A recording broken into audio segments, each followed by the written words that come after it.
Radio, le Grand Matin Week-end, 7h-10h, Jean-Marie Bordry. Allez, bienvenue à tous sur Sud Radio. Bienvenue dans le Grand Matin Week-end. Nous sommes le dimanche 10 décembre. Il est 7h33 précisément. On parle de la loi immigration, notamment ce matin sur Sud Radio. Qu'est-ce qu'elle représente pour vous, cette loi qui sera portée par Gérald Darmanin et discutée toute la semaine à l'Assemblée nationale? Eh bien, vous répondez à 69% d'entre vous qu'elle est inutile sur Twitter, à 22% que c'est mieux que rien. Continuez à nous laisser vos commentaires et vous pouvez aussi témoigner au 0826 300 300. Tout de suite, on parle des droits humains.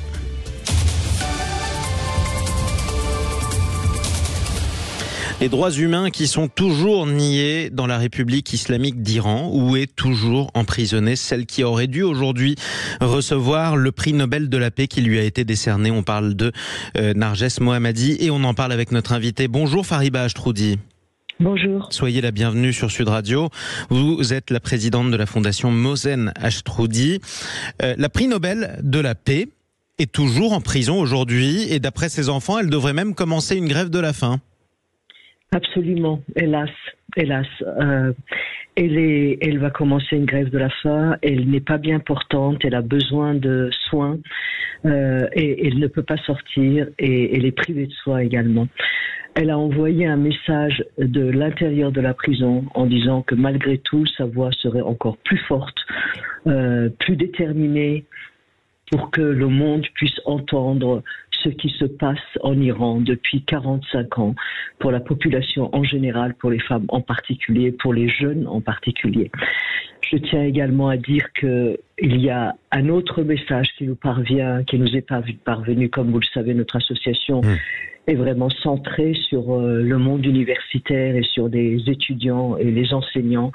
Les étudiants qui mènent d'ailleurs depuis un an et quelques mois le mouvement, qui sont vraiment le porte-drapeau du mouvement Femmes, Vie, Liberté. On a un autre message de deux brillants étudiants, lauréats or et argent des Olympiades astrophysiques de 2010. Ils entament leur 4e année de prison, des petits génies en herbe. Ils sont emprisonnés pour des raisons évidemment arbitraire, à l'occasion de la journée de l'étudiant est totalement unique.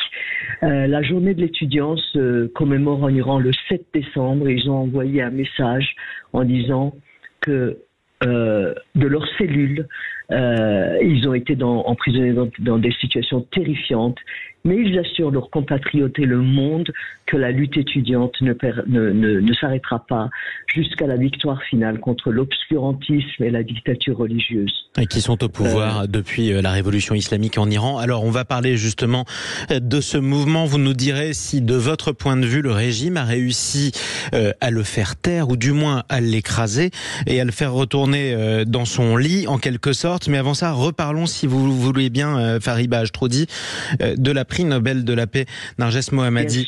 Qu'est-ce que le régime précisément lui reproche? À quel titre elle est actuellement incarcérée par les mollahs? Propagande contre le régime, l'insécurité de la République islamique, et j'en passe. C'est toujours les mêmes raisons totalement uniques et mensongères. Ces chefs d'accusation sont innombrables. Elle est sortie de prison, évidemment, Narges Mohammadi, comme l'admirable Nasrin Sotoudeh, comme beaucoup d'autres avocats et d'activistes des droits de l'homme, ne baissent pas le bras, et surtout, elles ont la voix qui porte. Alors, à mon sens, pour dire les vraies raisons, parce que ces femmes-là sont devenues des symboles de la résistance de tout un peuple, et précisément parce qu'elles sont femmes, et précisément parce qu'elles portent le flambeau de la résistance depuis bien des années, et elles donnent courage aux autres. C'est grâce à ces femmes que les autres continuent, c'est grâce à ces femmes que d'autres avocates et avocats, je dois le dire, continuent leur lutte dans des conditions effroyables pour faire avancer l'état de droit, avancer l'état de droit, revenir, ou plutôt arriver enfin, oui. Exactement, pour imposer un état de droit, ne serait-ce que dans parlant de mes jeunes justement, mais Mohammadi et les autres sont pareils, par l'arme de la loi. Ce sont des gens légalistes. Cette jeunesse est pacifiste et légaliste. Autrement, également, ce que Narges Mohammadi et toute cette mouvance exige de la République islamique, c'est l'arrêt de la peine de mort, l'abolition de la peine de mort. D'abord, l'arrêt de la peine de mort. Ensuite, l'abolition de la peine de mort. Est-ce qu'on a une idée toutes les peines de mort. Est-ce qu'on a une idée, Fariba Ashtroudi, du nombre de militants et de militantes que la République islamique a pendu depuis près d'un an et demi, depuis que le mouvement de contestation a recommencé? On n'a pas de chiffres sur des militants exécutés. Il y a eu des militants depuis des années qui ont été suicidés en prison, notamment des militantes et des militants écologiques qui sont toujours d'ailleurs depuis des années emprisonnés, notamment cette femme admirable, chercheuse dans une prestigieuse université américaine qui est rentrée en Iran pour servir la cause de l'écologie et qui est en prison depuis au moins plus de 6 ans. Mais le chiffre exact, je pourrais pas vous donner. Je sais qu'il y a eu des avocats et il y a eu déjà plus de 500 exécutions depuis le mouvement Femmes, Vie, Liberté. Exactement. Il y a eu des dizaines des centaines de milliers d'exécutions en Iran, donc parmi eux, certainement énormément depuis le début de la révolution des activistes des droits de l'homme. Mais surtout, en ce moment, ce qui est terrifiant, ce qui fait énormément peur. Khomeini, pendant les 8 ans de la guerre fratricide Iran-Irak, disait « la guerre est une aubaine ». Avec la guerre au Moyen-Orient, la plupart des dictatures, et précisément la République islamique, se sentent totalement